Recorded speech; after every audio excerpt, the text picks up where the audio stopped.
Hello everybody, so for those who haven't been onto my Spanish videos, I am Miss Henton and I'm going to be taking you through your first two lessons after the May holiday. I hope you all had a nice break.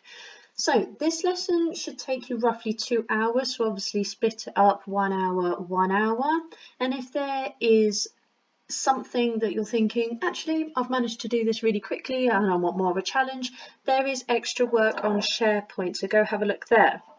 There are two 90-word writing tasks that are at the end of this video, and those are the only things that you need to submit to your teacher.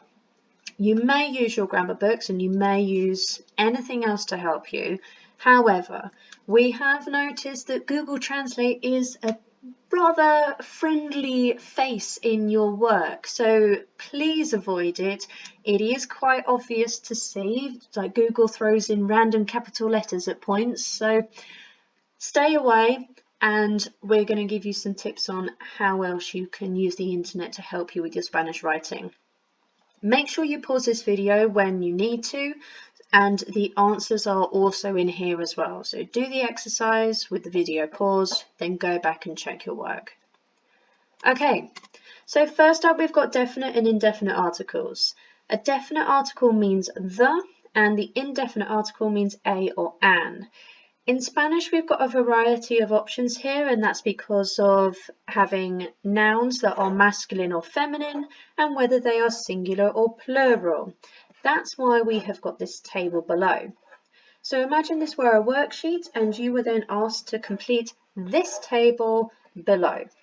So the first one's been done for you. You have the noun iglesia, meaning church. We know it's feminine because we've indicated here. And then we want to say the church to be specific, the definite article. Then we're just talking about any church, so a church, una iglesia. And then some churches, unas iglesias. I now want you to do exactly the same that's been done here with these nouns below. Give yourself no more than 5 minutes and then come back for the answers. Okay, so hopefully you should have the following answers. So for colegio, we should just have el and un in front, and then unos colegios for some colleges. Biblioteca meaning library. La, una, unas bibliotecas. Cine. El, un, unos cines. Aeropuerto for airport. El, un, unos aeropuertos. Tienda for shop. La, una, unas tiendas. And museo for museum, el, un, unos museos. So when you're looking up things, guys, as I've said, you might just go, Google will be fine. But there's a more accurate way you can do this, and this will increase the quality of your language as well. So when you're looking up nouns, you are going to see in a dictionary or online these little letters here to show that this is a masculine noun and this one's a feminine noun. So remember again that they either need to have their indefinite article or their definite article in front, which we've just done. And when you're looking up adjectives, you're going to have adj to mean adjective. Really important you remember all adjectives are in the masculine singular form, and then it's up to you to make sure that it agrees properly with the noun that you're looking for. So feminine masculine singular, O or A, and feminine masculine plural is OS or AS. This is the general rule, but remember there are some irregulars. So on wordreference.com, this is something I swear by, and I think it's really useful for you to get a look at it.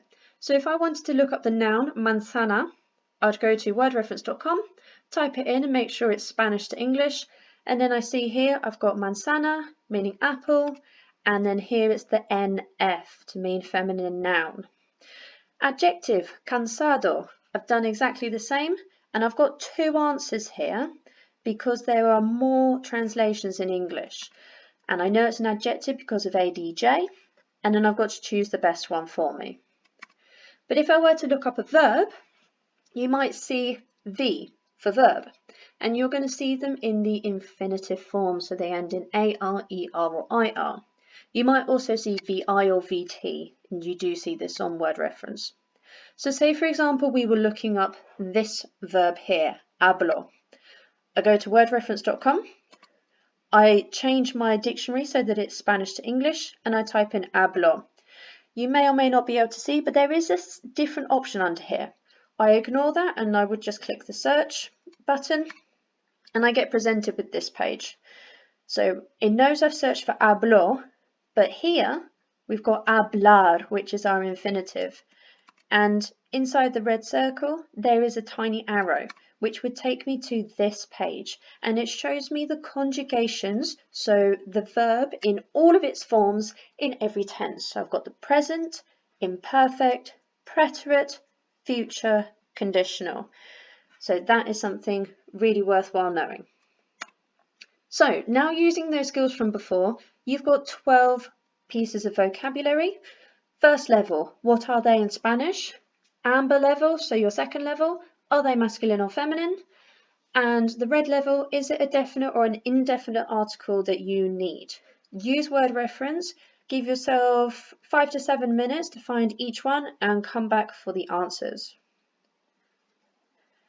Okay, so hopefully you found these as your answers. So all of them are singular, none of them are plural, so that should have helped you.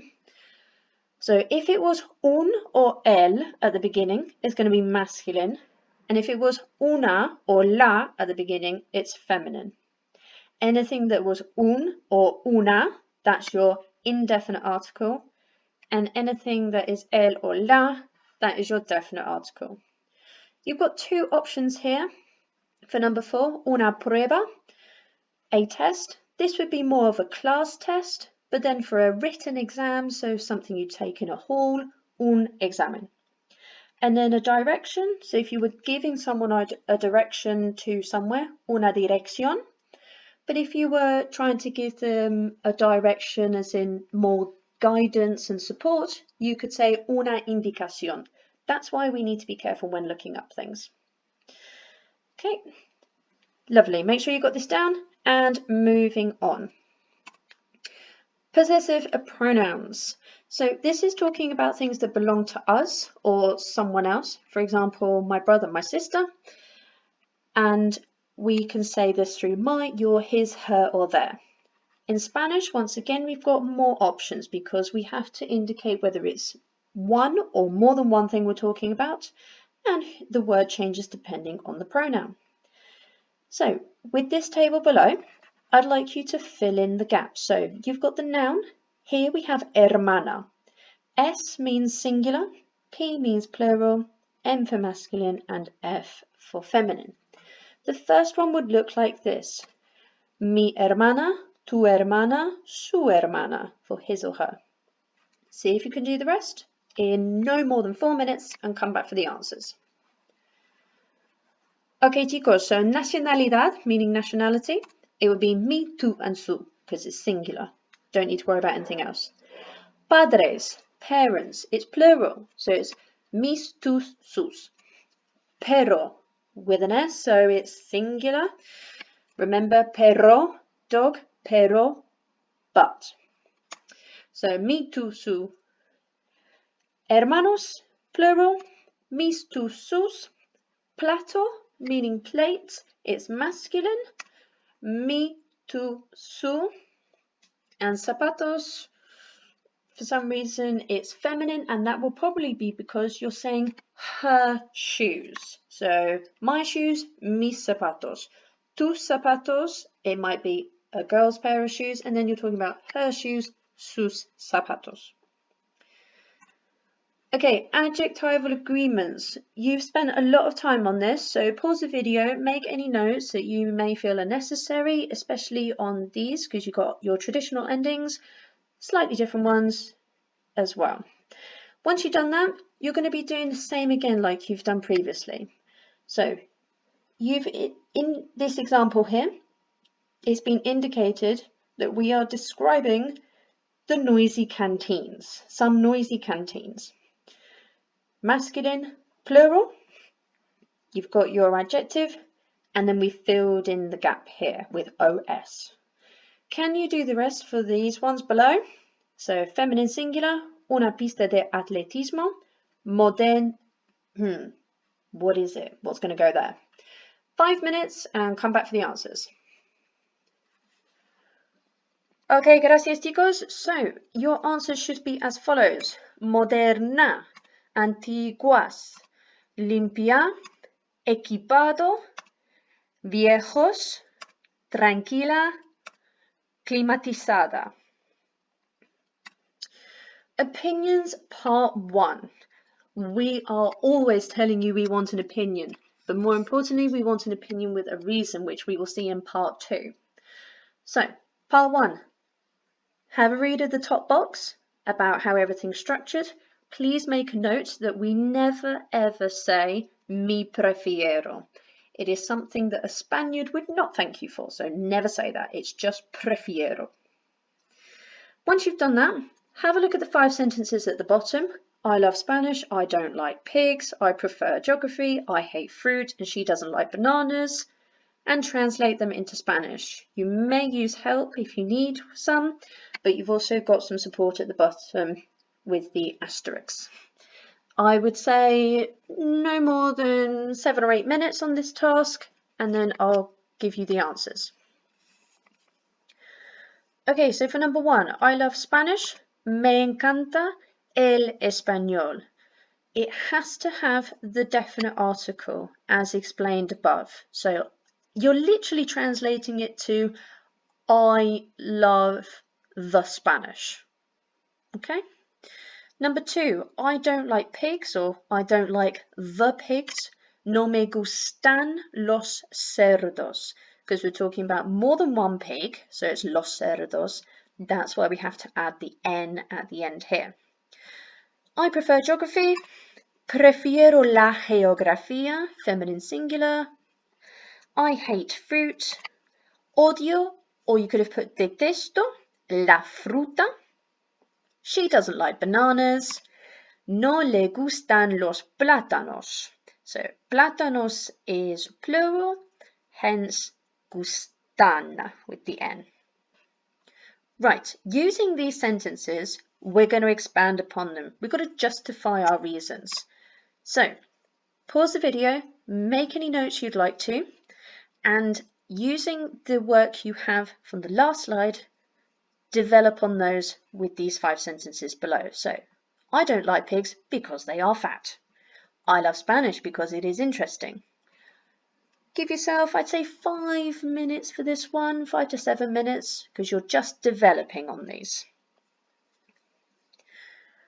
Okay, so hopefully you have now expanded your opinions. So, I don't like pigs because they are fat. No me gustan los cerdos porque son gordos. Son gordos because, masculine plural, they are a son. Me encanta el español porque es interesante. This is very much a staple reason. This is one a lot of students will go to, and it's very secure. 3. I prefer geography because it's fun. Prefiero la geografía porque es divertida. Divertida because of geografía. I hate fruit because it's healthy. Odio la fruta porque es sana. If you went for detesto, that's fine too.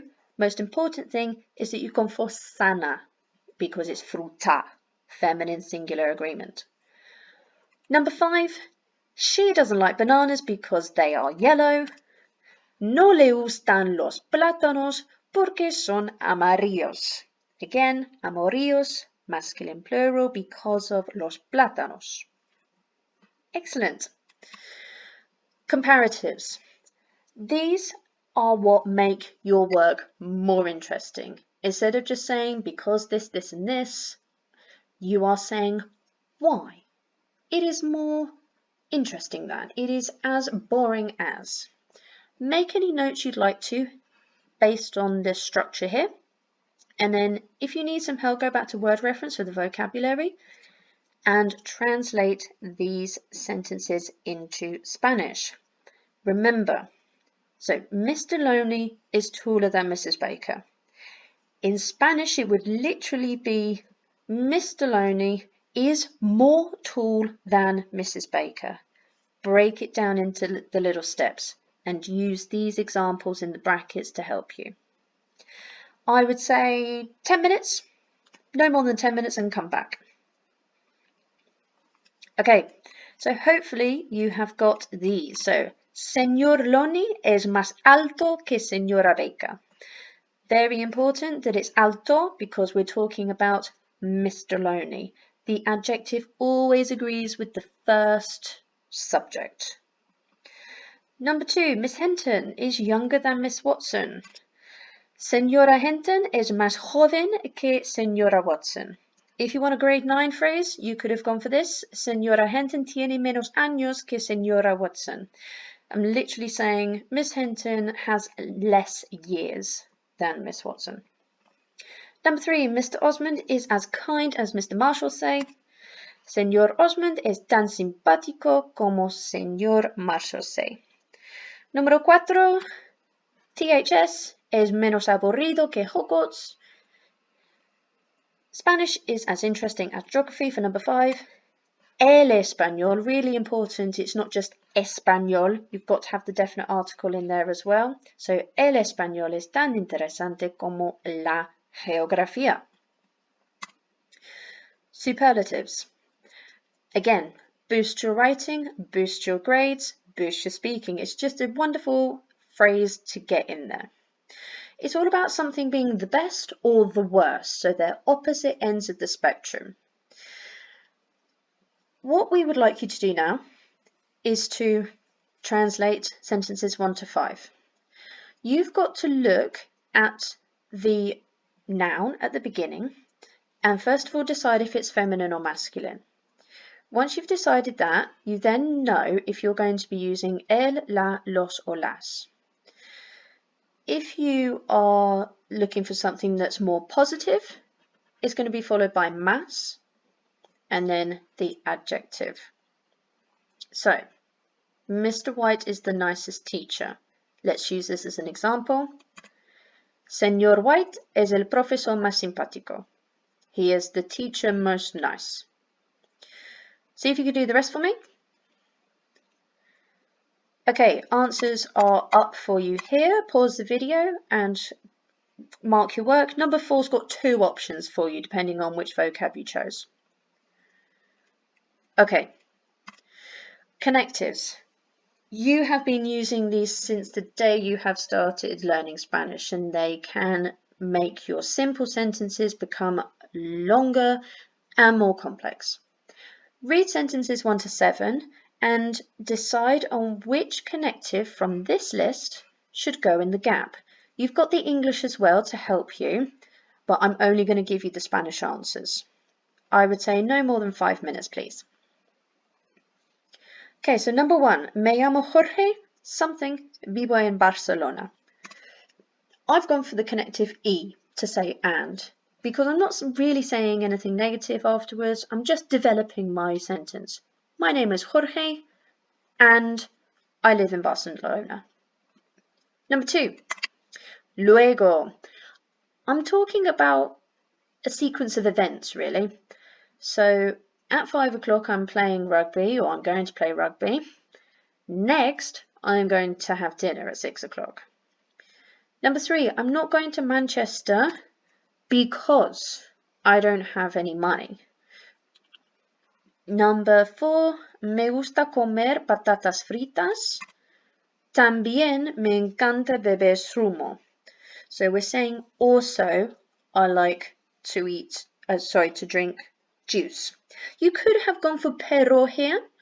There's no reason why you couldn't. I just think también is more natural. Number 5, ¿me puedes comprar limonada o Coca-Cola? Me gustan las dos. So, can you buy me a lemonade or Coke? I love them both. Tengo 10 libras, entonces puedo ir contigo a Manchester. I have £10, therefore I can come with you to Manchester. Yes, my mum is 60 years old, but she is very strong. So it's almost like they're saying, yeah, I agree with you. She might be 60, but she is still very strong. Okay, verb endings. Use this link, please, so that you can revise your verb endings. And then I would leave it here if you've got to an hour and come back next time for your second hour. So if you're back for your second hour now, or you're choosing to carry on, you are now going to fill in these 3 tables with the correct verb endings. So for the present tense, what goes in the first box here for AR verbs? Take off the AR, you add what? For you, singular, present tense, take off the AR, add what? Carry on doing this for all 3 infinitive endings.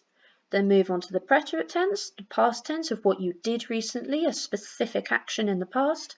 And then move on to the imperfect tense, about what you used to do in the past, describing an action over a period of time. I would recommend you spend, well, this should be a quick revision task, so let's go for 10 minutes for this task and come back for the answers. Okay, so these are your answers for the present and preterite.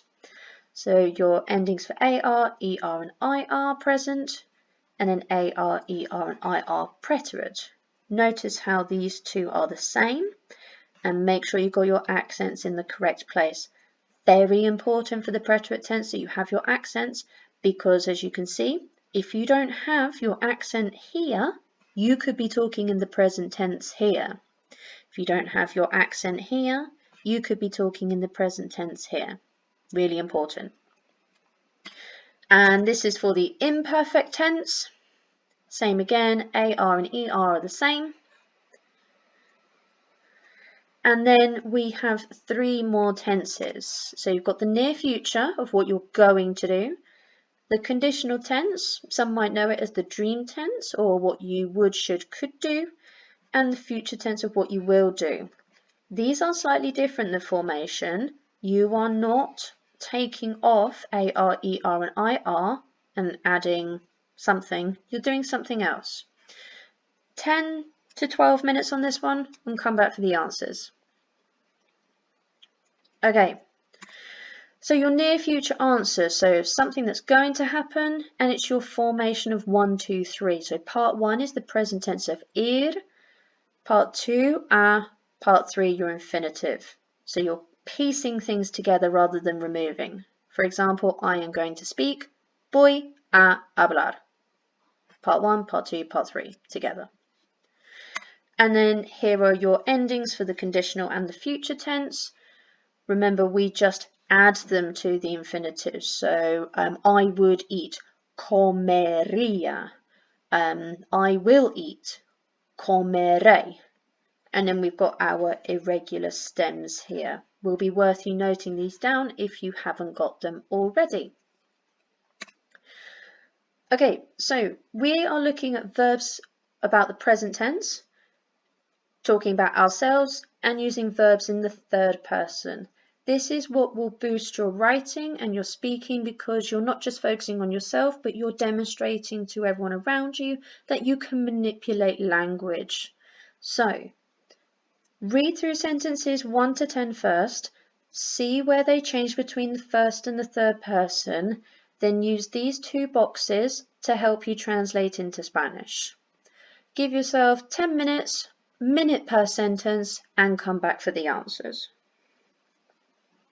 Okay, so my name is Maria, me llamo Maria, he is called John, se llama Juan, I have blonde hair, tengo el pelo rubio, she has blue eyes, tiene los ojos azules. Really important with hair and eye, you have the definite article here, not just tengo pelo rubio, it's tengo el pelo rubio. I live in England, vivo en Inglaterra, vive en Madrid, I am hardworking, soy trabajador o soy trabajadora. It's soy from ser because it's a personality, it's a characteristic description. She is nice, es simpática, amable o graciosa. My birthday is the 4th of July. Mi cumpleaños es el 4 de julio, and his birthday is the 31st of October. Su cumpleaños es el 31 de octubre. Okay, So when you've got to mix up your tenses, you've really got to think about the time phrases. So you've got a choice below in each sentence. You can choose from either preterite, near future, imperfect, present, future, conditional, you choose. But let's have a look at the first one together. So, cuando yo era joven, mis padres y yo, is it going to be vivimos, vamos a vivir o vivíamos en una casa muy pequeña? I have gone for vivimos because when I was little, my parents and I lived in a very small house. You could argue that we could have the imperfect tense here for we used to live in a small house, but this sits more naturally to say we lived. We specifically lived somewhere. But if you were going to describe the house in a bit more detail, then later on you would go to use the imperfect tense. That one's up for discussion. See if you can do the rest and come back for the answers. Okay, so these are our answers. La semana próxima. This indicates next week, so they are going to go. Ayer, yesterday, so it's going to be preterite tense, vi. Normalmente, triggering the present tense, juego. En el pasado, in the past, speaking very generally, so it's going to be imperfect. My family used to go on holiday in Germany. Mañana, tomorrow, my sister is going to travel to Mexico, México. And cuando sea mayor, me gustaría. This is triggering some sort of doubt, a wish in the future. So when I am older, I'm not sure when, but when I am older, I would like to work in a big office. And last one, después de colegio, haré mis deberes. It's not going to be after school. I used to do, or I did my homework. It's I will. C clauses. So some of you may have seen this before and some of you may have not. But just to recap, we've got 3 types in Spanish and they all mean if. This task here focuses on the second type, which is the imperfect subjunctive plus conditional tense. For this task, all you've got to do is select the appropriate conditional tense verb to go in the gap. So number 1, if I had more money, something, a big house with a swimming pool. So tuviera means had, fuera, so if I were. Si yo comería mucha comida grasa, if I were to eat a lot of fatty food. And this one here, si yo hablara otra lengua, so if I were to speak another language. See if you can fill in the gaps now in the next 3 to 4 minutes and come back for the answers. Okay, so hopefully you had these. So if I had more money, I would live. If I had more time, I would do. If I were a healthier person, I would eat. If I were to eat a lot of fatty food, I would get fat quickly. Or I would put on weight quickly. If I were to talk in another language, I would work in another country. Excellent. So, mixing up tenses, it's really important that you know when each one is used and how you can indicate to the reader that you're doing that. Pause this slide and make some notes on the time phrases that you can use and how they're going to trigger the different tenses. And now you've got your first task, which is for 90 words. You've got to write a short paragraph containing one action you or someone else did in the past and one you're going to do in the future. We know things haven't been too busy in the last 10 weeks, so just make it up and be creative. Have a look at the points of what you can think about and to include. No more than 90 words, guys. And this is your second task, which is to write about yourself. Use the grid below, you've got some sentence starters, and see if you can develop off that.